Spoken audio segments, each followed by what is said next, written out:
our last episode, we splurged out and hired a beach shack at Red Bluff. We explored the rugged coastline and relaxed the days away around the shack, and even had some special visitors.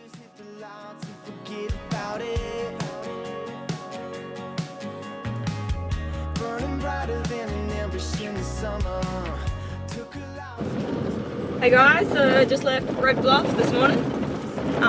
We stayed 3 nights in the shack, and yeah, it was pretty cool. The big shack. The big shack, we called it Shackniqua. It was a little bit unexpected. We were just expecting just to camp, but they offered the shack for an extra $5 per head, so we thought, why not get out of the wind and have a beach shack for a few days. So yeah, that was good. Road conditions are a bit gnarly. It's not too bad. There's heaps of two-wheel drives getting down here, so it's just a little bit of corrugation. It's probably a bit of a bad bit here, but overall, pretty good track. Yeah, so definitely if you're heading up to Cobber, if you're keen, try to make the track up here to Cobber Station and check out Red Bluff. We're going to go 30k north and check out Gnaraloo. And yeah, hopefully it's just as good. Yeah. Alright, well, go ahead and stay tuned. See ya. So we made tracks up into Gnaraloo Station.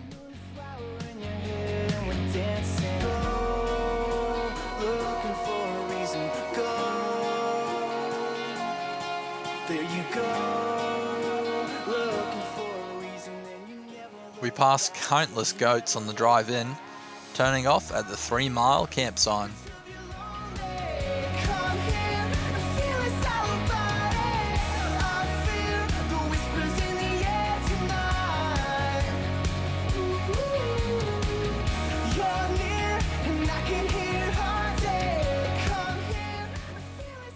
We parked up and headed into reception, opting to just pay for one night at this stage.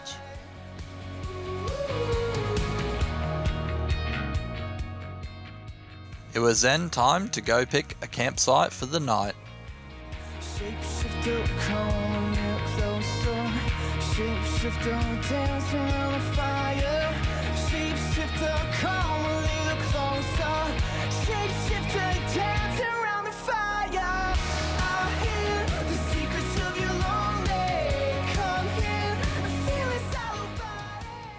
We decided to set up across from the lagoon before venturing off. About 1 kilometre up was the point which is called Tombstones. It's a renowned surf spot for surfers all over the world, mainly kite and wind.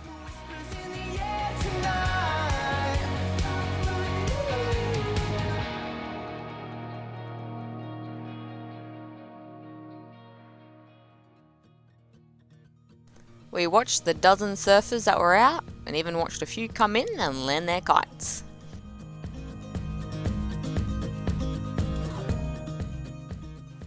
On our way back, we checked out the amenities block, plenty of sinks outside, and the interior was quite modern with flushing toilets and hot showers. Later that afternoon, we grabbed a beer and our skimboard and headed towards the nearby sand dunes. Blaine was first up on the skim.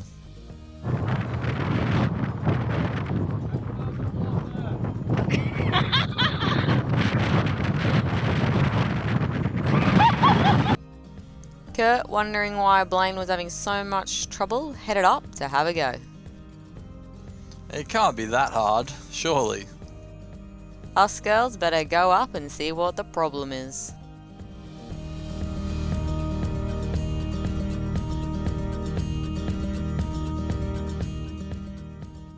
Meanwhile, while Blaine chased down my hat, I was determined to have a good skim. Bugger! Haha! Despite the boys' best efforts, it seems that our skimboard is not skimmy enough.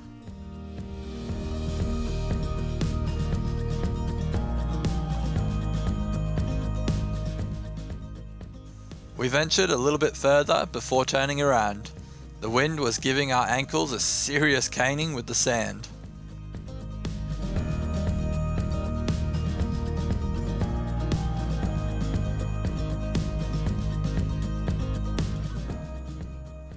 Well, the next day we decided to continue on.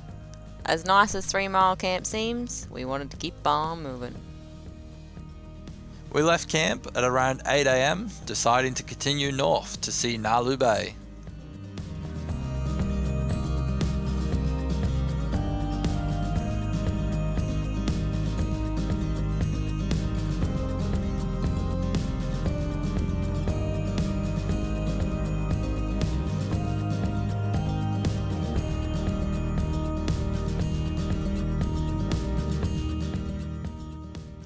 Since we'd come all this way with the van, we figured another 20 kilometres couldn't hurt, and the road wasn't really that bad up around Gnaraloo station. We passed the eco huts, which were nestled on the coastline near the homestead, before going through the gate to get to Gnaraloo Bay.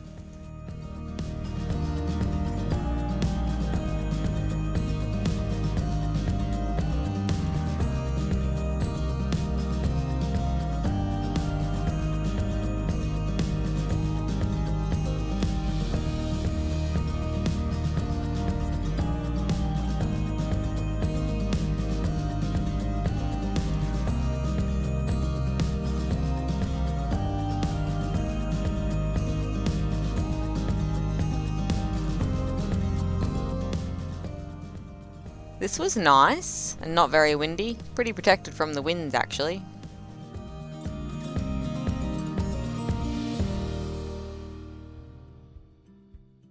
Well, while the troop sat on the beach, I threw my snorkel on and headed out for a look-see.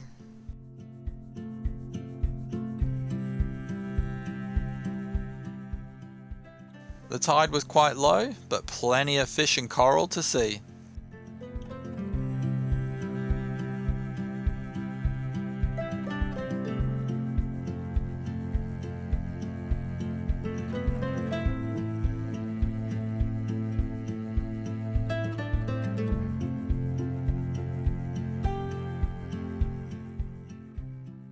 All dry from my morning dip, we jumped back in the nav and headed south. There was one more point of interest we wanted to check out along the coast, back near Quabba Station.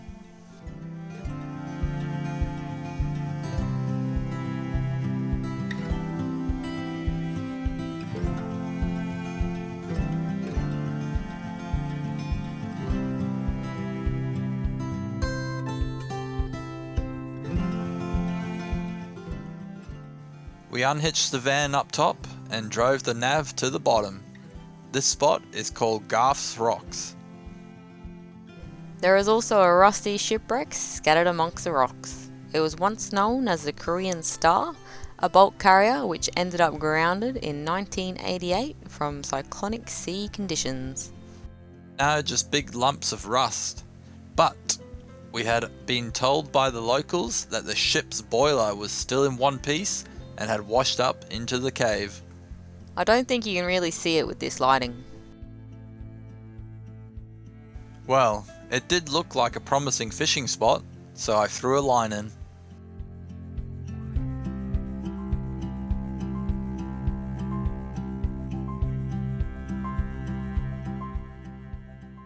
After about 15 minutes, we spotted a huge pod of dolphins hanging around. Probably one of the biggest pods we've ever seen. We counted about a dozen fins.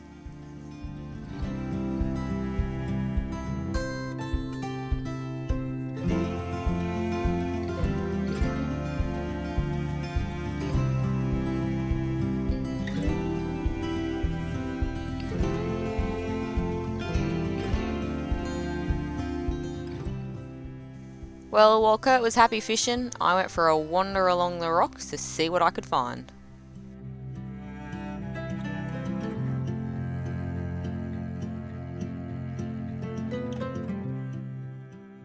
I found this pretty cool natural pool. The water looked like an emerald green. It was stunning.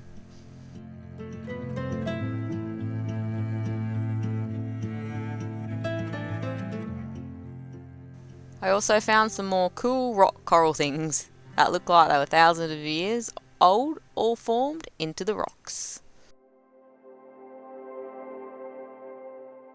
Well, I did catch some fish, but only tiny ones, nothing worth keeping. Remember that boiler? You can see it better now, the sun had dropped. Pretty cool, hey?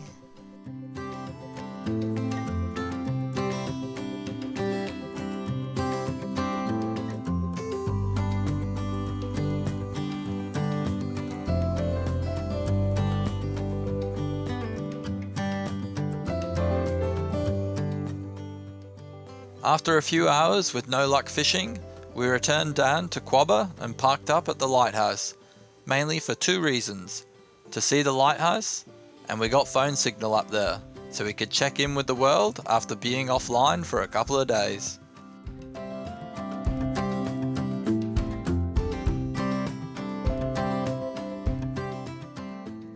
All caught up, we headed down to Quabba's local beach called the Aquarium. It looked nice.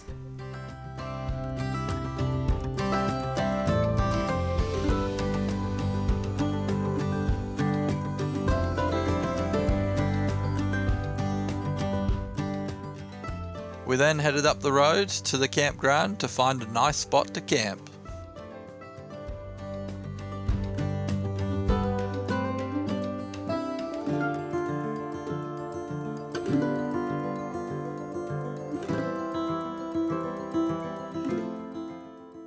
We found a nice spot just down from the boat ramp. It was only a small stroll over the sand dune to get to the beach.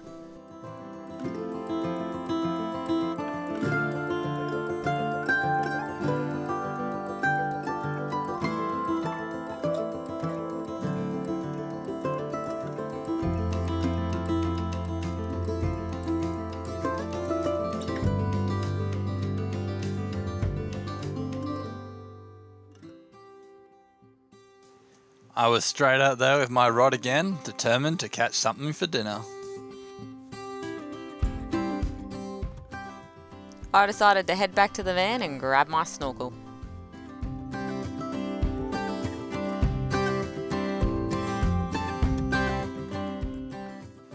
Well, once again, another bustling city underwater.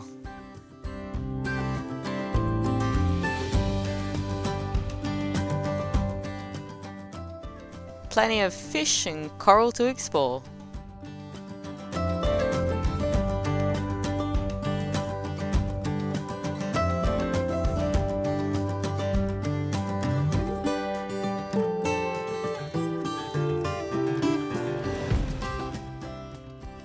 Got some tailor on the popper. Like 50 centimeter minimum there, and this one's like 60. Pretty cool. Yeah. Go catch some more. Yew! So happy that I finally got some fresh fish for dinner. 3 tailors were plenty to feed us all, so just fished for fun for now.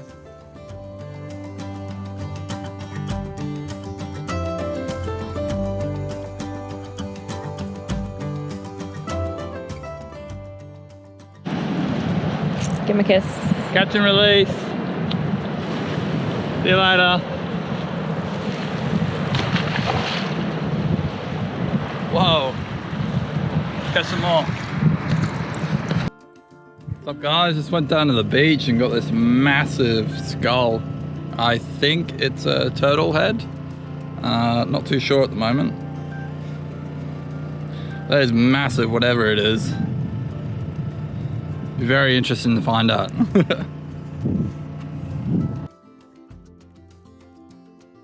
While Kurt googled the skull, I prepared the fish with my trusty sous chef.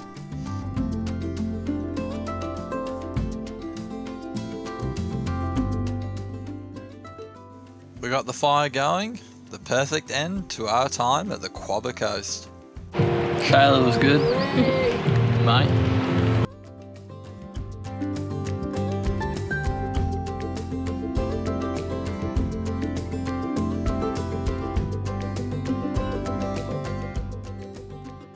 The next day we arrived back into Carnarvon and headed straight to the car wash. After staying at all of these coastal stations for the last few weeks, the van needed a thorough wash to get rid of all that salt and red dirt residue.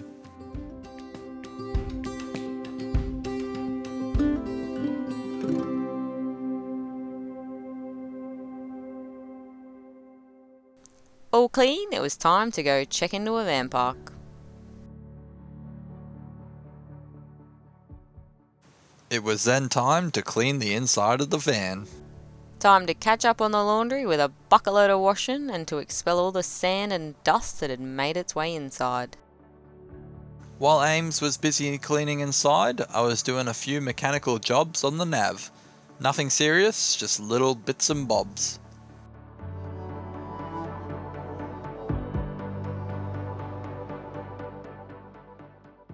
Oh, and Rusty, well, she decided to nap through the whole cleanathon in her cage.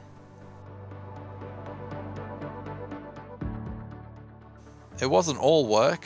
The next day we dressed up and headed to the pub to watch the Melbourne Cup. Can't beat a beer and a palmy. After 2 nights in the van park, we headed to the Carnarvon Space Museum on our way out of town.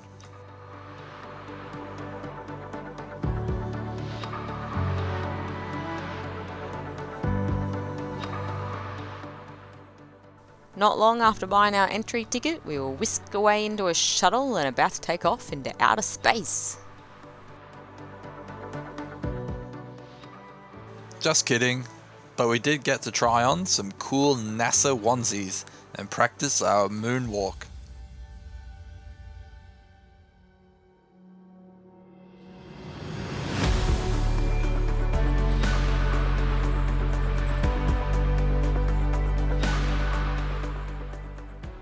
We then had a browse around the museum. There was plenty to see and learn about, plus a couple of interactive displays.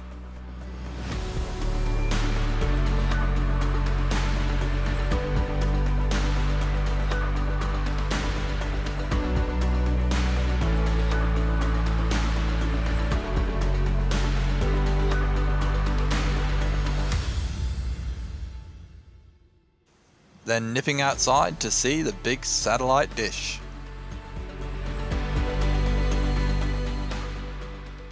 Well, join us next time as we take a detour inland to check out the Kennedy Ranges.